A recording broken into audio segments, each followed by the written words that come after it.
इन चोटों को तो नया बाप चाहिए, कभी भी बदल देते हैं इनको। अपनी विदेश नीति आज तक नहीं आई और बहुत शान से ये लोग कहते हैं कि चाइना हमारे साथ देगा। हमारे सामने कहे ना कि हमारे चीन हमारा हिस्सा है, ये दक्षिणी चीन सागर मेरा है, कहता है कि ये पूरा सागर मेरा है। यहाँ पे हम एम से कोनो जहाज ना जाने देते, पूरा हमारा है। दुनिया कभी पगला गए हो तो यस पे भी डर जरूरत हमेशा बना के रखिए। दो रिलेशन में बहुत लंबा चलेगा। डर जरूरत खत्म, खत्म कहानी। आप यहां बैठे हैं तो इसी वजह से डर है आपको कि फेल हो जाएंगे, जरूरत है नौकरी नहीं मिलेगी, जिंदगी जीवन स्तर अच्छा नहीं रहेगा। जिस दिन डर और जरूरत खत्म आप यहां नहीं आएंगे। जिस दिन नौकरी हो गई, डर भी खत्म, जरूरत भी खत्म, क्लास भी खत्म। दोनों हाथ में हमारा लड्डू है। तुमको चाहिए तो आंग सांग सूकी को लाओ और नहीं चाहिए तो वापस करो। यहाँ पे आई क्या कर लेगा, लड़ लेगा हम लोग से। अरे इसके लिए तो बिहार पुलिस के होमगार्ड बहुत है, सब बेल्ट सीधा करेंगे मर्डर है।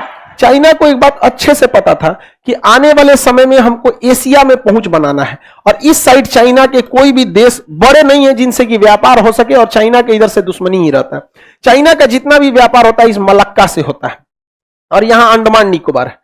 तो उसको लगा था कि ये मलक्का पे डोमिनेट कौन कर देगा, भारत यहाँ पे 2 गो रडार लगाया है, पूरा एरिया में कौन पनडुब्बी कौन गया सब पता चलता है। यहाँ भी एक रास्ता है सुंडा, बट सुंडा से कोई जाता नहीं है, वो ज्यादा गहरा भी नहीं है, बड़ी जहाजें यहाँ से जा ही नहीं पाएगी। और एक यहाँ पर है तो इतना दूर हो जाता है कि फिर कोई फायदा ही नहीं पड़ता है, जाओ उधर से फिर आओगे तो इधर। तो इसको एक अल्टरनेट रूट चाहिए था और चाइना का नक्शा के हिसाब से देखेंगे तो इधर नहीं आ सकता था। तो उसने सोचा कि 1948 की लड़ाई में किसने कब्जा कर लिया, पाकिस्तान ने कब्जा कर लिया। पाकिस्तान ने क्या कर लिया, कब्जा कर लिया। उसने देखा कि हमें किसको कब्जा करना है, तिब्बत को। अब तिब्बत कब्जा करेंगे तो चाइना की पहले से प्लानिंग किस पे कब्जा करने की, तिब्बत। लेकिन भारत तिब्बत का साथ जरूर देगा। रीजन क्या है, क्योंकि दलाई लामा यहाँ तिब्बत में बौद्ध धर्म है, बाकी चाइना में कोई धर्म को लोग नहीं मानते। चाइना आपको ऐसे लग सकता है कि बौद्ध धर्म को मानता है, बल्कि वहां के लोग नास्तिक हैं, कोई धर्म वगैरह को फॉलो नहीं करते हैं। रूस में भी ज्यादातर लोग नास्तिक हैं, वो नहीं फॉलो करते हैं। तो चाइना का मेन उद्देश्य था कि तिब्बत पे कब्जा करना, लेकिन भारत को भी क्या करना है, शांत करना है। तो उसने देखा कि अगर हम तिब्बत को कब्जा करके भारत को ऐसे ही छोड़ देंगे तो भारत नौटंकी करने लगेगा, छोड़ो छोड़ो। तो उसने क्या किया, तिब्बत पे कब्जा करके उसने प्लान बनाया कि पहले तिब्बत पे कब्जा करेंगे, अब भारत जहां टाइम है करेगा तो इसको कब्जा कर लेंगे यहाँ पर, तभी अपने लिए लड़ेगा, हमरा छोड़ो, तिब्बत भुला जाएगा यहाँ पर। समझ में? हम किसी का 10 रुपया ले ले और सोचे हड़पना है, तो जैसे वो मिले तो कहें हमारा 500 लौटाओ, कहेगा पागल आदमी है का, तो 500 मेरा 500 तुम्हारा, 10 रुपए का बातें नहीं होगा। यही पॉलिसी किसने अपने, चाइना। और वो पाकिस्तान का साथ देने लगा यहाँ पर। इन चोटों को तो नया बाप चाहिए, कभी भी बदल देते हैं इनको। अपनी विदेश नीति आज तक नहीं आई और बहुत शान से ये लोग कहते हैं कि चाइना हमारे साथ देगा। मेंटेलिटी आप किसी का नहीं बदल सकते, शान से कहते हैं। और हम लोग कहते हैं आत्मनिर्भर भारत, ये कहते हैं चाइना हमारा साथ देगा। तुम 47 में हमसे एक दिन पहले तुम्हारा निर्माण हुआ था, आजाद तो हुए नहीं थे साले तुम लोग, आजाद थोड़े हुआ था, पैदा हुआ था यहाँ पर। तो यहां से वो कनेक्टिविटी चाहता था। तो पंचशील समझौता में युद्ध तो कर नहीं सकता था, तो पंचशील समझौता तो तिब्बत को मनवा लिया और जम्मू कश्मीर के मैटर पे क्या कर दिया, पेंडिंग डाल दिया। लेकिन नेहरू को भी ये गलती थी। लेकिन क्या कीजिएगा, आप भी इस चीज को देखिए, अभी 2021 में बैठकर आप 1954 की कल्पना करेंगे तो आप नहीं कर पाएंगे। आप खुद सोचिए कि आप एक गांव के नॉर्मल आदमी हैं और आपको विधायक से बात करना है, आप अपनी बात मनवा लेंगे? मुखिया से तो मनवाइए नहीं पाएंगे, विधायक तो बहुत दूर का चीज हो जाता है। तो जब कोई देश कमजोर रहता है, जैसे मान के चलिए नेपाल है, भारत से अट जाएगा, बात पे डोमिनेट कर जाएगा। और हम लोग की यही मजबूरी थी और चाइना इसी मजबूरी का फायदा उठाया। नेहरू ने एक चीज और होशियारी दिखाई, कहा कि उन्होंने 20 साल के लिए हम इस समझौते को मानते हैं। नेहरू का कहना था 20 साल, क्योंकि इधर भारत की रक्षा विभाग ने भी कह दिया था कि 20 साल में परमाणु बम हम लोग बना लेंगे। ये नेहरू की गलती हो गई। चाइना ने कहा कि हम इसको अभी शुरुआत में 6-7 साल के लिए क्या करेंगे, मानेंगे।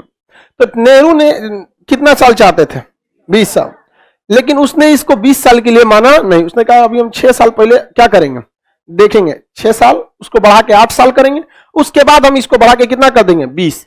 चाइना की पहली चाल थी कि पहले इनको 6 साल तक फंसाओ, इसी 6 साल के बीच में किसको कब्जा कर लो, तिब्बत। ये पंचशील समझौते के आड़ में चाइना का विरोध करेंगे नहीं, देख रहे हैं। और जैसे पंचशील समझौता खत्म होगा, किस पर आक्रमण कर देंगे, भारत पर आक्रमण कर देंगे, देख रहे हैं उसकी प्लानिंग। तो 54 में कौन सा समझौता होता है, पंचशील समझौता। और 1959 में इसने किस पर आक्रमण कर दिया, तिब्बत।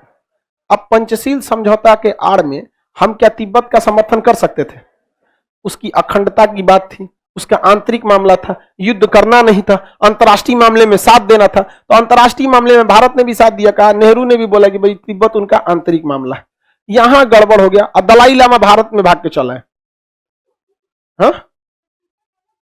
तिब्बत अलग देश है, लेकिन चाइना कहता है कि दुनिया के नजर में ये अलग देश है, हमारे हिसाब से ये मेरा हिस्सा है। ठीक है, अब कोई मन में नहीं करे तो क्या करेंगे? समझा गया कि नहीं गया? तो वो जबरदस्ती कहता था, वो तो कहता है कि दक्षिणी चीन सागर मेरा है। और हमारे देश के प्रधानमंत्री लोग इस टाइप के हैं, हमारे सामने कहे ना कि हमारे चीन हमारा हिस्सा है, ये दक्षिणी चीन सागर मेरा है, कहता है कि ये पूरा सागर मेरा है। यहां पे हम एम से कोनो जहाजे ना जाने देते, पूरा हमारा है। दुनिया कभी पगला गए हो तो यस, आराम से पगला है। सीधा बात यूएनए में मुद्दा उठेगा, if South China will become a integral part of China, then why Indian Ocean will not become a integral part of India? कैसे नहीं होगा? यहां पर हिंदी नहीं समझता है सब, तो तुम जिस भाषा में समझोगे हम उस भाषा में समझा देंगे। हिंदी, अंग्रेजी, लात, जूता, बम, बारूद सब भाषा पता है, तुम जिस भाषा में समझो हम लोग समझा देंगे। वहां पर युद्ध हमेशा इच्छा शक्ति पर जीती जाती है, समझ आ गया कि नहीं? क्या वरना हथियारों के दम पर कौन युद्ध जीतता है जी? तो ये गड़बड़ है। चाइना बहुत मनबड़ है। बताइए किस हिसाब से कहता है दक्षिणी चीन सागर उसका, और हम लोग चुपचाप यहां से जाने देते। श्रीलंका और मालदीव जैसे देश क्या करते हैं? आवाज उठा देते हैं। तनी हमरे चंट इंदिरा गांधी रहती, उठाए ना तनी आवाज। यहाँ पर चारों नेवी लगा देती, 4 दिन तक पेट्रोल, खाना पानी सब बंद। वहां पर लोग कहते चलो भैया करे सब ठीक है, चल आते। ये भय बिना प्रीत कहां, डर नहीं तो प्यार खत्म। इसलिए हमेशा इसको बना के रखना चाहिए। कहीं पे भी डर जरूरत हमेशा बना के रखिए। 2 रिलेशन में बहुत लंबा चलेगा। डर जरूरत खत्म, खत्म कहानी। आप यहां बैठे हैं तो इसी वजह से डर है आपको कि फेल हो जाएंगे, जरूरत है नौकरी नहीं मिलेगी, जिंदगी जीवन स्तर अच्छा नहीं रहेगा। जिस दिन डर और जरूरत खत्म, आप यहां नहीं आएंगे। जिस दिन नौकरी हो गई, डर भी खत्म, जरूरत भी खत्म, क्लास भी खत्म, आएंगे नहीं। लेकिन अभी बाप रे बाप, एकदम चाव से, एकदम नींद लगे चाहे कुछ आओ, एकदम यहाँ पे लड़की से भी एकदम, लड़का लड़की सब लोग को है सेम चीज। तो ये जरूरत होना चाहिए यहाँ पर। और चाइना ने किस पर कब्जा कर लिया? तिब्बत पे 1959। और यहाँ धर्मगुरु जो थे दलाई लामा, वो चले आए भारत के हिमाचल प्रदेश के धर्मशाला में। अब चाइना इस पर भड़क गया। हालांकि चाइना को बस एक बहाना चाहिए था, दलाई लामा को बहाना लेकर। और 1962 में चाइना ने क्या किया? पाम एंड फिंगर रूल ला दिया। पाम एंड फिंगर रूल का कहना है कि तिब्बत तो हमारा है ही है, तिब्बत एक हथेली है। सुनिए, तिब्बत एक हथेली है। अब इसकी 5 उंगलियां हैं। एक उंगली का नाम है लद्दाख, दूसरी का नेपाल, कब हो गया? 2, तीसरे का सिक्किम, भूटान, अरुणाचल प्रदेश। क्या कहिएगा इससे? समझ में आ गया कि नहीं? अजब हाल है। हाथ काट डालेंगे तुम्हारा, हथेली उंगली सब सही चल जाएगा तुम्हारा। बात करते हैं। हाँ, हमारे लोग को समझे में नहीं आता है। लेकिन भारत में नेतवा कब चिल्लाएगा? सब पीओके के मैटर पे। कभी सुने यहां पर एग्रेशन में हम पीओके लाएंगे, सीओके भी लाएंगे? नहीं, तब बात कैसे आएगा? मिला जुला। हाँ, कश्मीर पूरा हमारा है, स्पष्ट बोलिए, समझ में कि नहीं? लेकिन नहीं बोलना चाहिए। अभी माहौल सही नहीं है उसमें। जैसे हम एज ए टीचर है, हम बोल सकते हैं, लेकिन जब हमारे ऊपर एक सपोज बात करते हैं, जिम्मेदारी रहेगी, हम अपनी पूरी प्लानिंग काहे को बताएंगे चाइना को? हम लोग अभी तब तक चुप रहना है हम लोगों को, जब तक हम लोग के पास पूरा S-400 मिसाइल सिस्टम नहीं आ जाए, ब्रह्मोस का ब्रह्मोस 2 वेरिएंट ना आ जाए, हम लोग के 12 लगभग 20 फ्रिगेट, 30 डिस्ट्रॉयर, 3 एयरक्राफ्ट कैरियर, लगभग 30 पनडुब्बियां ना आ जाए, तब तक हम लोग को एकदम चुप रहना है। और इतना याद रखिएगा कि भारत की जमीन पे जो कब्जा किया है ना, ब्याज के साथ लौटाना पड़ेगा। और हो सके कि उस समय भारत की बागडोर आप लोग में से किसी एक के पास हो वहां पर। और इतना तो कंफर्म है कि हमारी बैच में किसी के पास भारत का बागडोर आ गया तो उलाट देगा एशिया का नक्शा। कैसे बाहर में किलो वो करा, एक को मंत्रालय रहेगा, प्रधानमंत्री, रक्षा मंत्रालय, जैसे कौन मंत्रालय ने समेटो, पहले सारा चीज यहाँ पे समेटना है। तो चाइना फिंगर रूल लागू कर दिया और बार बार एग्रेशन करता था भारतीय क्षेत्र में, जिस वजह से भारत को जवाब देना पड़ता था। अब नेहरू को यह समझ में नहीं आ पा रहा था। इधर पंचशील समझौता अपने खत्म होने के कगार पर था। 1960 में इसका 6 साल पूरा हो रहा था और इसे एक्सटेंड करके कितना करना था, तो कहा कि पहले 6 साल करेंगे, फिर 2 साल करेंगे और उसके बाद 20 साल। तो इसने तो 6 साल 1954 में किया था, तो 1954 से 6 साल जोड़िए, 6 साल जोड़ेंगे तो 1960 में 6 साल खत्म हो गया। अभी 2 साल जो एक्सटेंड की बात थी, इसने सोचा कि अभी 2 साल तक के लिए हमें तैयारी करना है। तो चीन के सैनिकों को तिब्बत का कोई आइडिया नहीं था, ध्यान से समझिए, क्योंकि तिब्बत तो उसका था नहीं। 59 में तो उसने खुद कब्जा किया था। अभी यहां पे उसको कौन गली किधर से जाता है, कौन सड़क, कुछ इंफ्रास्ट्रक्चर ही नहीं था। तिब्बत के लोग जो थे बौद्ध धर्म को मानने वाले थे, उन लोग लड़ाई उड़ाई में कोई मतलब ही नहीं था। समझ आ गया कि नहीं गया सर? हम लोग बनेंगे अगर तो उसको 5 फिंगर समझा देंगे क्या होता है। समझा आते मोड़ दो सजा तेरा 5 फिंगर यहाँ पे, तुम 5 फिंगर कब्जा करो, हमें तो बस हाथ चाहिए। ठाकुर ये हाथ मुझे दे दे। समझ आ गया कि नहीं आ गया? आगे बढ़ जाए, चलिए अब ध्यान से समझिए। तो चाइना तिब्बत पर अब गहन अध्ययन करना चालू कर दिया, अपनी मिलिट्री को वहां एकोमोडाइज करना चालू कर दिया, क्योंकि तिब्बत दुनिया का सबसे ऊंचा पठार है, इसी का पामीर का पठार हिस्सा है, वहां सर्वाइव करना बहुत मुश्किल है, ठंड वगैरह ज्यादा लगती है। चाइना की पूरी प्लान थी 1962, नेहरू को कुछ अता पता था नहीं। नेहरू जब जवाहरलाल नेहरू जब नेपाल दौरे पे गए तो उसी दौरान इसने क्या किया, लद्दाख के एरिया में और अरुणाचल प्रदेश के एरिया में घुस गया चाइना। और जैसे काठमांडू एयरपोर्ट पर उतरे पंडित जवाहरलाल नेहरू, मीडिया वाले ने पूछा कि आपके पंचशील समझौते के बावजूद चाइना ने क्यों भारत के क्षेत्र में घुस गए हैं? तो नेहरू ने कहा कि ऐसा कोई घटना नहीं हुआ है, वैसे मैंने भारतीय सेना को आदेश दिया है कि अगर कोई भी घुसे तो उसे बाहर कर दिया जाए।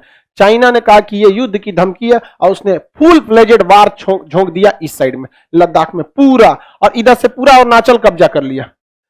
अरुणाचल से वो वापस लौटा है, यहां से नहीं लौटा है, पूरा कब्जा कर लिया इस साइड में। और पंचशील समझौता 1962 में खत्म हो चुका था, 6 साल प्लस 2 साल खत्म हो गया था। उसके बाद लोगों को समझ में आया हिंदी चीनी भाई भाई क्या होते हैं, कभी नहीं होते हैं। हम आपको क्या कहते हैं, आपको क्या लगता है पाकिस्तान में सब हरामी होंगे? लेकिन इतने हरामी हैं कि पूरी पृथ्वी को बर्बाद करने के लिए उतने काफी हैं। 10% जो है वही कमीने हैं, 10% वहां की जनसंख्या कमी नहीं, 90% वहां ठीक होंगे सब, मेरे लगता है। इस मतलब एकदम अच्छा कमान तब, लेकिन इसमें ये 10% एकदम 24 कैरेट वाले हरामी हैं, कोई मिलावट नहीं। एक आया था अजमल का साहब, मासूम बच्चा सबको मार के चल गया, जन्नत मिल गया होगा उसको, जन्नत मिलेगा इनको। कबाड़ खाना मार मारेगा नरक का दरोगा इनको ना, 3rd डिग्री टॉर्चर करेगा, तब समझ में आएगा कि इनको मासूमों की जान ले लेने से इनको जन्नत मिले। ये पृथ्वी किसी के बाप की नहीं है, ऊपर वाले की है, हम सब किराएदार हैं। शांति से किराया दो, जाओ यहां से, अपने को मालिक समझने लगता है सब, हमरा तुमरा यहाँ पे। खैर चाइना वाला में धार्मिक मामले उतने नहीं रहते हैं। इसने कब्जा कर लिया तिब्बत को, उसके बाद कब्जा कर लिया कहां पर, अक्साई से यहाँ। अब भारत जो था वो ना रूस के फेवर में जाना चाहता था ना अमेरिका के फेवर में जाना चाहता, तो इसने गुट निरपेक्ष आंदोलन चलाया गया था, नॉन एलाइजिंग मूवमेंट, हम किसी के साथ में नहीं रहेंगे। अब नॉन एलाइजिंग मूवमेंट में कहा गया कि ना हम अमेरिका के साथ हैं, ना यूरोप के, ना ही हम रूस के साथ हैं। और सारे देशों ने चीन पर दबाव बनाया, तो चीन को यहां से वापस लौटा, चीन यहां से अपनी सेना को क्या बुलाया, वापस बुलाया, क्योंकि ये रणनीतिक रूप से उतना महत्वपूर्ण नहीं था, जबकि ये रणनीतिक रूप से बहुत ही महत्वपूर्ण था। नेहरू उस समय युद्ध जीत गए रहते, क्योंकि उस समय चीन की नौसेना थी ही नहीं, और भारत उसकी वायुसेना जो थी इस एरिया में उड़ान भरने के लिए सक्षम ही नहीं थी। कोई भी जहाज खरीदता है, कोई भी गाड़ी खरीदता है, अपने हिसाब से उसको खरीदता है कि हमें चलाना कहां है, रहना कहां है। तो चीन का तो तिब्बत था नहीं, इसलिए उसने ऐसे जहाज खरीदे थे जो बहुत ज्यादा हाइट पर नहीं उड़ सकते थे, और भारत को लड़ाई लड़ना था पाकिस्तान इस एरिया में, तो हमारे पास ऐसे ही जहाज थे जो ऊंचाई पे लड़ सकते थे। तो जवाहरलाल नेहरू ने कभी भी वायुसेना को आदेश ही नहीं दिया उड़ने का। अगर वायुसेना को आदेश दिया रहता उड़ने का तो पूरा माहौल पलट दिया रहता, क्योंकि चीनी वायुसेना चुपचाप टुकुर टुकुर मुंह देखती। लेकिन जवाहरलाल नेहरू को लगा कि यह युद्ध बहुत हैवी हो जाएगा, और ये आप समझिए कैसे भी, आपका अगर मार होगा ना, आपसे कोई बलशाली है तो आप हाथ नहीं उठाते हैं। आप कभी भी देखिएगा, एक विधायक किसी को पीटेगा ना, वो भी मार सकता है लेकिन नहीं उठाता है, क्योंकि और विवाद बढ़ जाएगा। मारने का नहीं मार सकता है, यही उसकी सबसे बड़ी गलती हो जाती है। यहीं पर सोचो, तू कितना बड़ा, मारेंगे तो हम भी। और याद रखना, दुनिया का कोई भी लड़ाई हो, फाइनल उसका डिसीजन कॉम्प्रोमाइज होता है, इसलिए जैसे हुआ तैसे बदला लो। अजमल का साहब आया था, क्या हुआ, कॉम्प्रोमाइज हुआ कि नहीं हुआ? अभिनंदन जाके मारे थे बालाकोट में, क्या हुआ? कॉम्प्रोमाइज। जब भी मारो तो तुरंत लेजेंड मारो एकदम, क्योंकि गुस्सा और जवानी ढल जाती है धीरे धीरे। जितना दम है मार, सोचा तो नहीं कोई कॉम्प्रोमाइज। बाद में तो तुम भी कॉम्प्रोमाइज करोगे, हम भी कॉम्प्रोमाइज करेंगे, लेकिन धीरे धीरे गुस्सा क्या हो जाता है, ढल जाता है। यहाँ पे ये जवाहरलाल नेहरू से गलती हो गई। रीजन भी था, ये लोग थे लोग नरम दल वाले, अब गरम दल के थे नहीं। और युद्ध लड़ने का अनुभव कहां, अभी आजाद हुए, आजाद होते होते हम लोग को क्या लग गया, पाकिस्तान से युद्ध लग गया। और इसमें देखिए, अगर किसी पे भरोसा करते हैं और वो दोगलई कर दे, तो इसमें ज्यादा गलती चाइना का ही। आप खुद से सोच के देखिए, अभी क्या चोट्टा को जल्दी है कि वो अक्साई चीन में घुस गया है, और इसके बाद गलवान घाटी यहां पे है। गलवान घाटी यहां पर फिंगर 4 फिंगर 5 यहां भी कह रहा है कि मेरा। तो अभी के हिसाब से तो यहां के लोगों को तो बोलना चाहिए तुम्हारा यही नहीं है, तब क्या है, समझा गया कि नहीं? देखिए ये गलती है नेतृत्व की। 2 मिनट में चीन की औकात समझ में आ जाएगी। If you are bad I am your dad. यहां घुस रहा है ना, चाइना का टोटल व्यापार यहीं से होता है। हा? पूरी यहां नेवी ब्लॉकेज लगा दो, किसी भी जहाज को मारने की कोई जरूरत नहीं है। चाइना का जहाज है, नेवी उतारो, कैप्टन को घुटना पे लगा के बंदूक रख दो, जांच करेंगे यहां पर। और एक सैनिक को घुसाई, वहां 2 किलो ड्रग्स रख दो, चाइनीज जहाज से ड्रग्स आ रहा था, पकड़ा गया यहां पे, केस चलेगा वहां पे, लड़ लोगे यहां आके। यहां उसको बचाने वाला कौन है? चाइना का रखेल पाकिस्तान, और तो कोई बचाएगा नहीं इसको। इसके पास खुद नहीं है, ये क्या बचाएगा इसको? इसके बाद खुद खाने को नहीं है, यहाँ बचा पाएगा? यहाँ पे कुछ नहीं। यहां इतना इन्वेजन कर दो कि चाइना का व्यापार चौपट हो जाए, ऑटोमेटिक समझ में आ जाएगा, कोई दिक्कत नहीं। ये वो जहाज न जाने देंगे, कोनो जहाज को 20 दिन लेट कर दो, वहां पर कोई दिक्कत नहीं। यहाँ पर जहाज जाने ही नहीं देंगे। यहाँ पर हमारे यहाँ क्या हो रहा है, स्मगलिंग हो रहा है, और उसमें बहाना भी है। अभी गुजरात के तट पर पकड़ा भी गया था वो पूरा ड्रग्स, हीरोइन वगैरह, नहीं जाने देंगे यहाँ से, परमिशन लेंगे। यहाँ पर ये एरिया हमारा है, बवाल कर दो यहाँ पर। सीधा सी बात है कि if you are bad I am your dad. कोई यही एक ही उसका इलाज ही है। चाइना इसी का इलाज के लिए यहां से एक सड़क बना रहा है, नाम क्या है उसका, CPEC। वहां पर पाकिस्तान, वहां पर भारत सरकार को कहना चाहिए कि देखो ये मुसलमानों को यहां जुल्म कर रहा है, क्योंकि सिंजियांग में मुसलमान महिला नकाब छोड़े नहीं, स्कर्ट पहनना पड़ता है। वहां की कोई लड़की का घुटना कम से कम दिखना चाहिए। वहां पाकिस्तान नहीं कहता है कि इस्लाम खतरे में है। इन दोगलों को समझ में क्या है, इस चलो को यहाँ पे इनको बोल नहीं सकता वहां। तो भारत सरकार एटलीस्ट वहां तो मामला उठा सकता है ना, यहाँ पे पुरजोर तरीके से कह दे यहाँ पर कि भाई देखो ऐसा ऐसा कर रहा है, और भारत इसमें सफल भी हो गया। तो वहां पे जो थे सब, या खुदा चाइना ऐसा करेगा, मारो उसको। जो चाइना में सड़क बना रहा है उन सबको मार रहे हैं सब। अब चाइनीज इंजीनियर जो है सब ना, एक हाथ में मिस्त्री लिया, एक हाथ में AK-47 लिया है, मसाला जोड़ रहा है, कौन मार नहीं ना रहा है। अब भारत को इसमें और मिर्च में मसाला लगाना चाहिए और कहना चाहिए कि ये तुम्हारे साथ गलत हो रहा है, ये हो रहा है। क्योंकि पाकिस्तान को केवल धर्म समझ में आता है, उसको कुछ समझ में नहीं। उसको कहिएगा ना तुम्हारा GDP बढ़ा देंगे, पर कैपिटा इनकम बढ़ा देंगे, तुमको हम लोग ह्यूमन डेवलपमेंट इंडेक्स में आगे बढ़ा, व्हाट इज दिस? उसको कैसी भाषा बोलिए, तुम्हारे कब्रिस्तान की हम बाउंड्री करा देंगे, मस्जिद के आगे चूना छिड़कवा देंगे, जा वाह वाह। ऐसा उसको ऐसा ही बोलना ही चाहिए। यहाँ पर एक नंबर खुश हो जाएगा, एकदम एकदम खुश, एकदम वहां पर। तो चाइना का यहाँ से ये प्रोग्राम लटक गया, उसको भी ये बात एकदम बेहतरीन ढंग से पता है। लेकिन चाइना क्या कीजिएगा, अभी भी गलवान घाटी में यहाँ पे क्या कर रहा है, एंट्री कर रहा है। अब मोदी जी तो इतना बेहतरीन मौका गंवा रहे हैं जिसका कोई हद नहीं। चाइना का यहाँ म्यांमार है, ये क्या है, म्यांमार। म्यांमार में जो शासिका थी आंग सान सू की, वो भारत के फेवर में, और जो वहां का सैनिक शासक वो चाइना के फेवर में। तो आंग सान सू की को हटा के चाइना ने कौन बन गया, सैनिक शासक बन गया। अब 1956 जवाहरलाल नेहरू जब प्रधानमंत्री बने तो यहाँ एक द्वीप है, कोको द्वीप, वो म्यांमार के ज्यादा करीब है। तो उन्होंने सोचा कि पड़ोसियों से झगड़ा करने से अच्छा है छोटा सा द्वीप है, दे देते हैं, इसको कोई दिक्कत नहीं, वहां तक कोई दिक्कत नहीं। ये छोटा सैनिक शासक ये भाड़ा पे दे दिया, किसको, चाइना को। हमने उस देश को दिया था, समझा क्या, और सरकार को दिया था वहां पे। तो अब तो मोदी जी के पास बहुत बढ़िया मौका है, कहे कि भैया ये द्वीप हमें वापस करो। रीजन समझिए क्या है, कि हमने यहाँ के लोकतांत्रिक सरकार को दिया था, न कि किसी सैनिक को। तो अगर ये द्वीप रखना है तो लोकतांत्रिक सरकार आंग सान सू की को लाओ। अगर आंग सान सू की के आ गई तो किसका हो जाएगी, भारत का। और नहीं तो तुम ये द्वीप खाली करो हमारा यहाँ से, खत्म कहानी। लेकिन नहीं, इससे अच्छा मौका कभी नहीं आएगा कोको द्वीप को वापस लेने का, कभी नहीं। दोनों हाथ में हमारा लड्डू है, तुमको चाहिए तो आंग सान सू की को लाओ, और नहीं चाहिए तो वापस करो यहाँ पे। ऐ क्या कर लेगा, लड़ लेगा हम लोग से? अरे इसके लिए तो बिहार पुलिस के होमगार्ड बहुत है, सब बेल्ट सीधा करेंगे, मतलब एक हाथ से पैंट पकड़ेगा, एक हाथ से लाठी।